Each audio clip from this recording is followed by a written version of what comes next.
అందరికీ నమస్కారం. నా పేరు దుహిత. నేను అక్షర గీత విద్యానికేతన్ హై స్కూల్లో 10వ తరగతి చదువుతున్నాను. ముందుగా అందరికీ మాతృదినోత్సవ శుభాకాంక్షలు.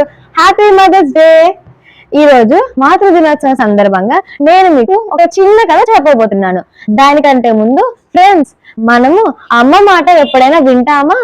అమ్మ ఏమన్నా చెబితే నాకు తెలుసులేపో అని విసుకుంటాము. కానీ అమ్మ మాటను ఎందుకు వినాలో ఈ కథ మనకి చెప్తుంది. కాబట్టి ఈ కథలోకి మనం వెళ్దామా? ఇక మనం మొదలు పెడదామా? అనగనగా ఒక అడవిలో ఒక పెద్ద చెట్టు పైన వాణి అని ఒక చిలుక ఉండేది. ఆ చిలుక 2 గుడ్లను పెట్టింది. అయితే ఆ 2 గుడ్లని చాలా జాగ్రత్తగా చూసుకొని పెంచాలని దాన్ని పొదిగింది. కొంతకాలం తర్వాత ఆ గుడ్లు పిల్లలుగా మారాయి. వాణి గుడ్లు పొదిగి 2 పిల్లలను చేసింది. ఒకటి లటుకు, మరొకటి చిటుకు. ఒకరోజు వాణి ఇలాగే ఆహారం కోసమని బయటికి వెళ్తూ, పిల్లలు మీరిద్దరు ఇంట్లోనే ఉండండి, బయటికి రావద్దు, నేను మీకోసం ఆహారాన్ని సేకరిస్తాను అని చెప్తుంది. అప్పుడు లటుకు, అమ్మా అమ్మా, నేను కూడా నీతో వస్తానమ్మా.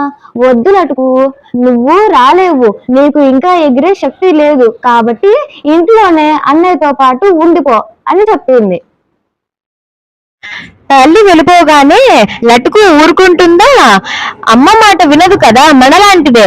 అందుకని ఎగరడానికి ప్రయత్నిస్తూ గూడి నుంచి ఎగురుతూ ఉన్నది. కింద పడిపోతుంది. లటుకు కింద పడిపోగానే కాల అనే ఒక కాకి నాకు మంచి ఆహారం దొరికింది అనుకుంటూ లటుకు దగ్గరికి వచ్చి తినడానికి ప్రయత్నిస్తూ ఉంటుంది. అప్పుడే వారి తల్లి వాణి వచ్చి ధైర్యంతో లటుకుని చంపుతుందని కోపంతో కాలాతో యుద్ధం చేస్తుంది. అలా దాన్ని పొడుస్తూ కారాన్ని ఓడిచ్చేస్తుంది. అది భయపడి పారిపోతూ ఉంటుంది. పిల్లల మీద ప్రేమ తల్లికి తక్కువ ఉంటుందా ఏంటి? కాకితో సైతం పోరాడి వాణి తన లటుకుని కాపాడుకుంటుంది. కానీ వినలేదు లటుకు. నేను చెప్పాను కదా బయటికి రావద్దు, మీకు ఇంకా ఎగిరే శక్తి రాలేదు అని. సారీ మమ్మీ, నన్ను క్షమించండి, నాకు తెలియలేదు. మరి నేను చెప్పినప్పుడు వినాలి కదా లటుకు. ఎంత ప్రమాదం తప్పిందో చూసారా?